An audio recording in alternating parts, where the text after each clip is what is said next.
Good morning, children. Today we are going to start question answers of chapter number 12, which is a poem, A Voyage of Discovery. So let's do question number 1. What did Columbus resolve to do? तो resolve क्या होता है कि Columbus ने किस चीज को करने का दृढ़ संकल्प लिया. Resolve mean determination. So it's answer Columbus was determined to prove to the world. तो उसने वर्ल्ड को प्रूव का डिटर्मिनेशन लिया था that earth is not a flat but round. कि अर्थ फ्लैट नहीं है, वो राउंड है. ये उसने पूरे वर्ल्ड को प्रूव करना था. Second question, how for did he succeed in his claim. तो इस चीज में वो कितना सक्सीड हुआ, क्या किया उसने. It's answer Columbus started his voyage immediately. तो कोलंबस ने इसको प्रूव करने के लिए अपनी जो वॉयज थी, जर्नी थी, उसको इमीडिएटली स्टार्ट कर दिया. Question number 3, what were the sellers afraid of. जो सेलर थे, सेलर कौन होते हैं, person who work on a ship. तो शिप में वर्क करने वाले जो लोग थे, वो किस चीज से डरते थे. It's answer the sailors were afraid to set out on such a dangerous expedition. Expedition क्या होता है, एक्सपेडिशन होता है अभियान.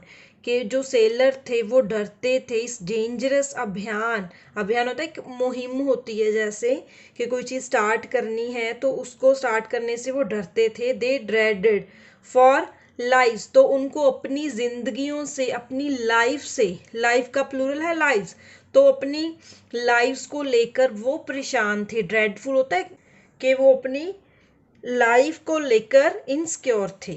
Right. Question number 4, what were the sellers minds put to rest. तो उनका जो सेलर का माइंड था वो कब रेस्ट उनको मिली. It's answer the sellers minds were put to rest on sighting land. जब उन्होंने लैंड को देखा तब उनको रेस्ट मिली. Question number 5 is important question. Who is the poet source of inspiration, why. Poet की इंस्पिरेशन का सोर्स कौन था, कौन है और क्यों. Columbus was a fearless brave, BRAVE, brave and determined explorer who sailed on to explore new countries. तो Columbus कैसा पर्सन था, फियरलेस, वो डरता नहीं था, ब्रेव था,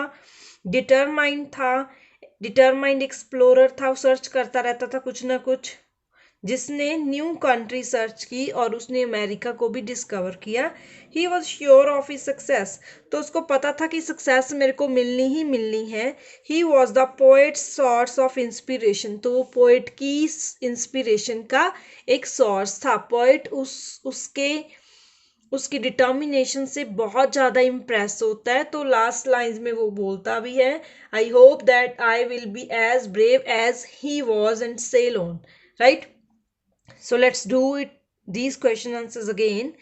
Question number 1, what did Columbus resolve to do. Its answer, Columbus was determined to prove to the world that earth is not flat but round. Question number 2, how far did he succeed in his claim. Its answer, Columbus started his voyage immediately. Question number 3, what were the sailors afraid of.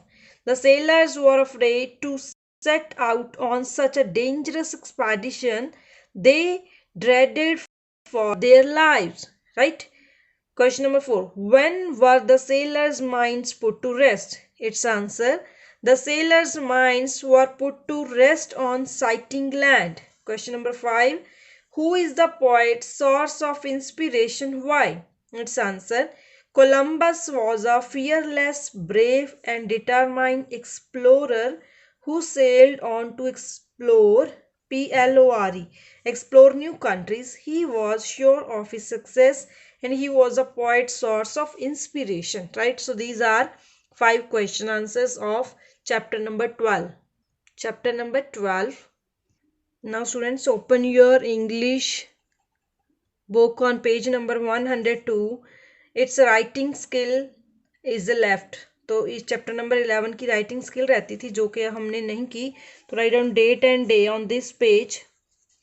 Writing skill, like the station master who reprimanded Peter, you have often heard your elders tell you that it's weak to steal and you know it's a wise. कि आपने जैसे station master ने Peter को समझाया, वैसे ही आपने अपने elders से भी सुना होगा कि स्टील, जो चोरी करना है, वो सिन है, पाप है. So write a letter to your younger brother Adi who studies in a hostel in Jaipur advising him to be honest and tell him why it is weak to steal. तो आपने अपने ब्रदर आदि को लेटर लिखनी है जो कि जयपुर होटल में स्टडी करता है, कि उसको बताना है कि स्टील करना सिन है. Right. So first of all we will write down address of our self. तो अपना एड्रेस लिखेंगे. जो लेटर लिख रहा होता है उसका एड्रेस होता है सबसे ऊपर. Writers address Karol Bagh New Delhi. Date dear आदि यू आर टेरिबली तो बहुत ज़्यादा मिस्ड एट होम, कि आप बहुत ज़्यादा मिस किए जा रहे हो. But I am sure my dear brother that you are doing quite well for yourself. लेकिन मेरे को पता है कि मेरा ब्रदर अपने लिए बहुत अच्छा ही कर रहा है. यूर ब्राइट आदि, ब्राइट हमने यूज किया था कि ब्राइट इंटेलिजेंट के लिए भी यूज किया जाता है, कि आदि आप ब्राइट हो. And I hope you surely will succeed in your life. तो मुझे ये भी आशा है कि आप अपनी लाइफ में पक्का होंगे. Of all the human virtuous honesty is the best policy. तो ऐसी बहुत सारी अच्छी चीजें हैं जिनमें ऑनेस्टी क्या है, बेस्ट पॉलिसी है. So we should adopt this policy throughout our life. तो ऐसी पॉलिसी, ऑनेस्ट होने की पॉलिसी, हमें अपनी पूरी लाइफ में ही अडॉप्ट करनी चाहिए. An honest person is his on master. तो ऑनेस्ट पर्सन है वो अपना ही मास्टर होता है. ऐसा नहीं होता कि वो किसी के कहने पे कोई काम करता है, वो अपने डिसीजन खुद लेता, अपना मास्टर खुद होता है. And takes all decisions of his और her life in proper way. तो अगर कोई पर्सन ऑनेस्ट है, उसके माइंड में कोई भी प्रेशर नहीं है, तो वो अपना मास्टर खुद है, तो वो अपनी लाइफ के डिसीजन खुद ले सकता है, वो भी प्रॉपर वे से. Right. Never lie nor steal, never claim to own what belongs to anybody. तो कभी झूठ नहीं बोलना, कभी चोरी नहीं करनी, और उस चीज पे कभी क्लेम नहीं करना जो चीज हमारी नहीं है. राइट. मीन्स वो होता है कि हम झूठ बोलते हैं कि ये तो मेरी है या ये उसके. तो ऐसी चीज पे कभी क्लेम नहीं करना जो हमारी नहीं है. ऑलवेज बी ऑनेस्ट, हमेशा ऑनेस्ट ही बने रहना है. You know our father is a hard working and virtuous man, so is our mother. तो हमारे जो मदर फादर हैं, पेरेंट्स हैं, वो भी हार्ड वर्किंग है. We can never let them down in our life. तो हमें उनको अपनी लाइफ में कभी भी शर्मिंदा नहीं करना. We are feeling proud to have an honest parents. तो हम प्राउड फील करते हैं कि हमारे पास ऐसे ऑनेस्ट पेरेंट्स हैं. With love yours affectionately. आप अपना नेम लिख दोगे. I have written here ABC. Right. So let's do it again. Karol Bagh New Delhi. Date, dear Adi, you are terribly missed at home, but I am sure, my dear brother, that you are doing quite well for yourself. Your bright Adi, I hope you surely will succeed in your life. Of all the human world, honesty is the best policy. We should adopt this policy throughout our life.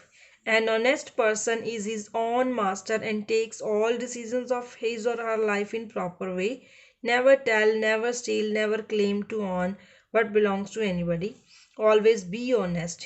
You know, our father is a hard-working and virtuous man, and so is our mother. We can never let them down in our life. We are feeling proud to have an honest parents. With love, yours affectionately ABC. Right. So this is writing scale of chapter number 11. Clear?